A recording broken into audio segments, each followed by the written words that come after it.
नमस्कार साथियों, आज हम हिंदी साहित्य के एक बहुत ही महत्वपूर्ण विषय पर बात करने जा रहे हैं। ये दो जो काल हैं, एक तो आरंभिक काल और प्रारंभिक काल, इसमें बहुत कन्फ्यूजन होता है और जो आयोग भी है इसमें गलतियां करता है। साथियों, आप अंत तक बने रहें क्योंकि अंत में हम बात करेंगे आदिकाल, भक्तिकाल, रीतिकाल और आधुनिक काल का क्या नाम कौन साहित्यकार दिया है, इस विषय पर भी हम बात अंत में करेंगे, तो अंत तक जरूर बने रहें। नमस्कार साथियों, आज हम हिंदी साहित्य के एक बहुत ही महत्वपूर्ण विषय पर बात करने जा रहे हैं, काल विभाजन और नामकरण। ये विषय तो आप बार बार सुनते होंगे और इससे संबंधित बहुत से महत्वपूर्ण प्रश्न हमारे टीजीटी, पीजीटी, असिस्टेंट प्रोफेसर में पूछे जाते हैं। तो आज हम इसी विषय पर बात करेंगे। समय न गंवाते हुए सीधे सीधे हम टॉपिक पर चलते हैं और बात करते हैं। देखिए, हिंदी साहित्य में अगर हम बात करते हैं काल विभाजन की और नामकरण की, तो जितने भी हम साहित्यकारों को देखते हैं, जितने भी इतिहासकारों को देखते हैं, वो इन विषयों पर एक मत नहीं है। सभी का अलग अलग मत है, अलग अलग तरीके से उनके सोचने का तरीका है। परंतु अगर हम देखें तो जो आचार्य रामचंद्र शुक्ल हैं वो सबसे इसमें सटीक बैठते हैं, क्योंकि उन्होंने कहा जो कि जिस भी काल में जिस प्रकार की रचनाएं हमको देखने के लिए मिलेंगी, अर्थात कहने का उनका मतलब ये था कि किसी विशेष काल में अगर विशेष प्रकार की रचनाएं देखने के लिए मिल रही हैं तो हम उस काल का नाम उन्हीं रचनाओं की विशेषताओं के आधार पर हम उस काल का नामकरण कर दें। जैसे कि आप जानते हैं कि जो वीरगाथा काल उन्होंने नाम रखा था, तो उन्होंने 12 रचनाएं जो वीरगाथा काल से संबंधित रचनाएं हैं, जो वीरता से संबंधित रचनाएं हैं, उनको लेकर के ऐसी रचनाओं को संग्रहित करके उन्होंने वीरगाथा काल कह दिया।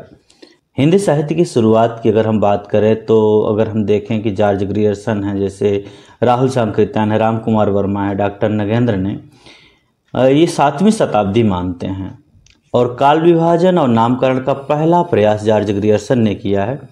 तो आइए सबसे पहले हम जॉर्ज ग्रियर्सन के काल विभाजन को देखते हैं।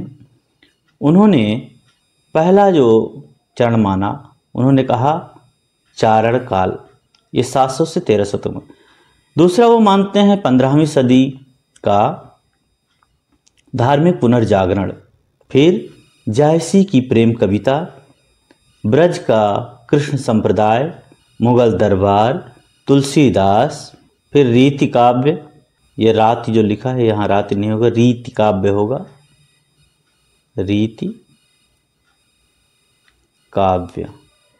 अगला देखिए तुलसीदास के अन्य प्रवृत्ति, अगला 18वीं शताब्दी, अगला कंपनी के शासन में हिंदुस्तान, ये आधुनिक काल को ये कहते हैं, महारानी विक्टोरिया के शासन में हिंदुस्तान। इस प्रकार से इन्होंने 11 भागों में विभाजित कर दिया। जॉर्ज ग्रियर्सन ने सर्वप्रथम हिंदी साहित्य के आरंभिक काल को चारण काल कहा, मतलब जो आदि काल है उसको इन्होंने क्या कहा, चारण काल कहा। ग्रियर्सन ने चारण काल के अंतर्गत 9 कवियों, पुष्य कवि, खुमाड़ सिंह, केदार, कुमारपाल, अनन्यदास, चंद, जगनिक, जोधराज एवं सारंगधर का उल्लेख किया है।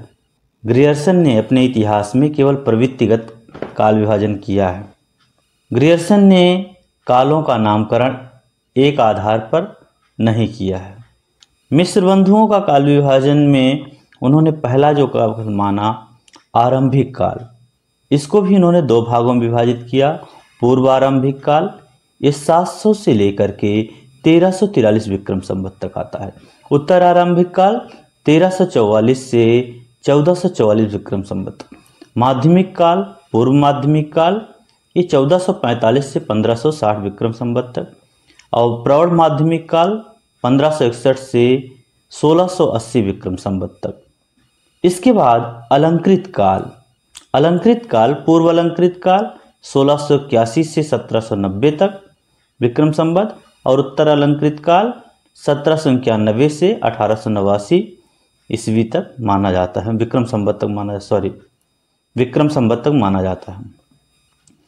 इसके बाद है परिवर्तन काल, जिसे हम आधुनिक काल भी कहते हैं। परिवर्तन काल ये 1890 से 1924 विक्रम संवत तक माना जाता है।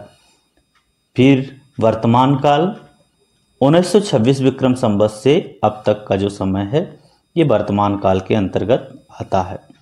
इसके बाद आते हैं आचार्य रामचंद्र शुक्ल। आचार्य रामचंद्र शुक्ल के काल विभाजन को भी देख लीजिए। साथियों, आप अंत तक बने रहें, क्योंकि अंत में हम बात करेंगे आदिकाल, भक्ति काल, रीति काल और आधुनिक काल का क्या नाम कौन साहित्यकार दिया है, इस विषय पर भी हम बात अंत में करेंगे। तो अंत तक जरूर बने रहें। आचार्य रामचंद्र शुक्ल का काल विभाजन हम देख रहे थे। पहला देखिए आदिकाल, जिसे उन्होंने वीर गाथा काल कहा, 1050 से 1375 विक्रम संवत तक ये है, ठीक है। फिर पूर्व मध्यकाल, जिसे उन्होंने भक्ति काल कहा, 1375 से 1700 विक्रम संवत तक।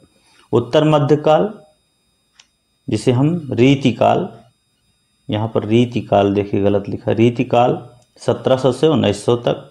फिर चौथा है आधुनिक काल, जिसे उन्होंने गद्य काल कहा, ये 1900 से लेकर 1984 विक्रम संवत तक माना जाता है। इसके बाद रामकुमार वर्मा का काल विभाजन आइए हम देखते हैं। रामकुमार वर्मा ने पहला जो आदिकाल है उसे उन्होंने संधि काल कहा और इन्होंने संवत 750 से 1000 विक्रम संवत तक मानते हैं। दूसरा उन्होंने चारण काल कहा, 1000 से 1375 तक। तीसरा भक्ति काल 1375 से 1700 विक्रम संवत तक। इसके बाद चौथा है रीति काल, 1700 से 1900 तक का, और आधुनिक काल 1900 से अब तक का समय माना जाता है। गणपत चंद्र गुप्त का काल विभाजन भी देख लीजिए।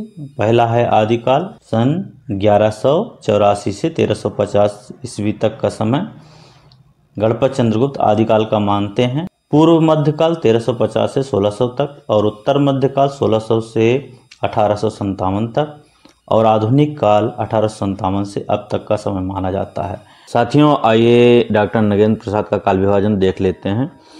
इनके द्वारा भी संपूर्ण हिंदी साहित्य को 4 कालखंडों में बांटा गया है, और जो आधुनिक काल है उसको भी 4 उपकाल खंडों में बांटा गया है। जैसे कि इन्होंने आदिकाल को 7वीं शताब्दी के मध्य से 14वीं शताब्दी के मध्य तक इन्होंने माना है। भक्ति काल को 14वीं शताब्दी के मध्य से 17वीं शताब्दी तक माना है, और रीति काल को 17वीं शताब्दी से 19वीं शताब्दी तक माना है। आधुनिक काल को 19वीं शताब्दी के मध्य से अब तक माना है। और आधुनिक काल में भी इन्होंने 4 उपकाल खंड बांटे हैं, जैसे कि पुनर्जागरण काल, जागरण सुधार काल, छायावाद और छायावादोत्तर। फिर छायावादोत्तर में भी 2 कर दिए हैं। डॉक्टर नगेंद्र ने भारतेंदु युग को पुनर्जागरण काल कहा, क्योंकि 1857 की क्रांति हो चुकी थी और उसके बाद से लेकर के 1900 तक के समय को इन्होंने पुनर्जागरण काल कहा। और इसी समय 1850 में भारतेंदु जी का जन्म हुआ, और 1900 ईस्वी तक, जब तक सरस्वती पत्रिका का प्रकाशन नहीं हुआ था, तब तक इनके प्रभाव देखने के लिए मिलता है, क्योंकि भारतेंदु मंडल बना था, और जबकि इनकी मृत्यु 1885 में ही हो जाती है। लेकिन इसके बाद देखिए जो जागरण सुधार काल है, ये समय है आचार्य महावीर प्रसाद द्विवेदी का समय, जो हिंदी को एक व्यवस्थित रूप देने का काम करते हैं, इसीलिए इसको कहा गया जागरण सुधार काल। और ये द्विवेदी युग के समय को इन्होंने माना है। 1900 से लेकर 1918 तक का समय इन्होंने इसको माना है। इसके बाद छायावाद का समय आता है। 1918 से लेकर 1938 तक का समय इन्होंने छायावाद को माना है। और इसके बाद छायावादोत्तर काल। छायावादोत्तर काल में इन्होंने 2 भाग विभाजित किया है। प्रगति प्रयोग काल 1938 से लेकर 1953 तक, और नवलेखन काल 1953 ईस्वी से अब तक का समय माना है। इसके बाद आ जाते हैं डॉक्टर बच्चन सिंह का काल विभाजन। तो डॉक्टर बच्चन सिंह का काल विभाजन देख लीजिए। उन्होंने पहला काल अपभ्रंश काल कहा, दूसरा भक्ति काल कहा, जो 1400 से 1650 ईस्वी तक उन्होंने माना है। इसके बाद रीति काल 1650 से 1850 तक का, आधुनिक काल 1857 से अब तक का समय है। तो इन कालों को आप देख लीजिए। इसके बाद आइए हम नामकरण की बात करते हैं। नामकरण में देखिए आदिकाल का नामकरण यहाँ पर हम आपको बता रहे हैं। देख लीजिए, लिख लीजिए, अपने पास नोट कर लीजिए या स्क्रीनशॉट ले लीजिए। कर सकते हैं इस प्रकार से आप। पहला है चारण काल, जॉर्ज ग्रियर्सन ने, आरंभिक काल मिस्र बंधुओं ने, प्रारंभिक काल गणपत चंद्रगुप्त। ये दो जो काल हैं, एक तो आरंभिक काल और प्रारंभिक काल, इसमें बहुत कन्फ्यूजन होता है और जो आयोग भी है इसमें गलतियां करता है। तो यहाँ पर ध्यान रखिएगा, जो आरंभिक काल है उन्होंने मिस्र बंधुओं ने कहा है और प्रारंभिक काल कहा है गणपत चंद्रगुप्त ने। इसमें गलतियां आप मत करिएगा क्योंकि ये प्रश्न बहुत गलत होता है। बीज बपन काल कहा है आचार्य महावीर प्रसाद द्विवेदी ने। वीर गाथा काल आचार्य रामचंद्र शुक्ल ने। सिद्ध सामंत काल राहुल सांकृत्यायन ने कहा। वीर काल विश्वनाथ प्रसाद मिश्र ने कहा है और संधि एवं चारण काल कहा है रामकुमार वर्मा ने। आदिकाल हजारी प्रसाद द्विवेदी ने। आधार काल सुमन राजे ने कहा है। आइए आगे देखते हैं भक्ति काल को किसने क्या कहा।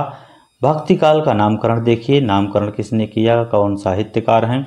15वीं सदी का धार्मिक पुनर्जागरण, ये कौन कहा, जॉर्ज ग्रियर्सन ने। माध्यमिक काल मिस्र बंधुओं ने। भक्ति काल दो लोगों ने कहा है, कौन कौन, आचार्य रामचंद्र शुक्ल और रामकुमार वर्मा ने।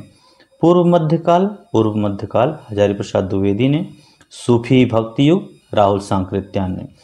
इसके बाद रीतिकाल का नामकरण आइए देख लेते हैं। नामकरण और साहित्यकार, रीति काव्य दी आर्श पोएटिका, इसे जॉर्ज ग्रियर्सन ने कहा। अलंकृत काल मिस्र बंधुओं ने। रीतिकाल आचार्य रामचंद्र शुक्ल ने। श्रृंगार काल, तो यहाँ पर श्रृंगार टाइपिंग में मिस्टेक है, तो इसको देख लीजिएगा। श्रृंगार काल इस प्रकार से होगा, श्रृंगार इस प्रकार से लिखा जाएगा। तो श्रृंगार काल किसने कहा, आचार्य विश्वनाथ प्रसाद मिश्र ने। कलाकाल रमाशंकर शुक्ल रसाल। उत्तर मध्यकाल हजारी प्रसाद द्विवेदी। दरबारी युग राहुल सांकृत्यायन।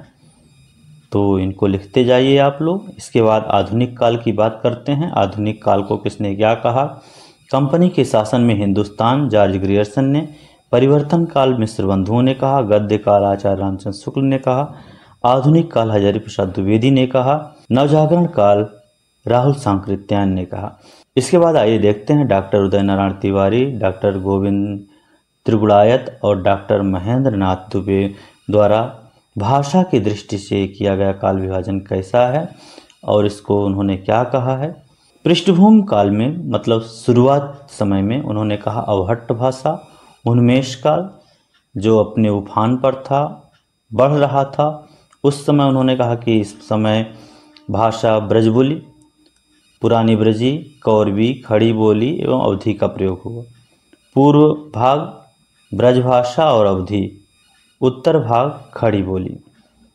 तो इस प्रकार से काल विभाजन का प्रयास जो हिंदी साहित्य के इतिहासकारों ने किया और उन्होंने क्या कहा, उन सभी को यहाँ पर मैंने सम्मिलित करने की कोशिश किया है। मैं समझता हूँ कि आपको ये वीडियो अच्छा लगा होगा। अगर आपको ये वीडियो पसंद आया है तो वीडियो को लाइक करें, चैनल को सब्सक्राइब करें और अपने साथियों के बीच में शेयर करें। धन्यवाद। और ज़रूर से आप कमेंट करिएगा कि ये वीडियो आपको कैसा लगा।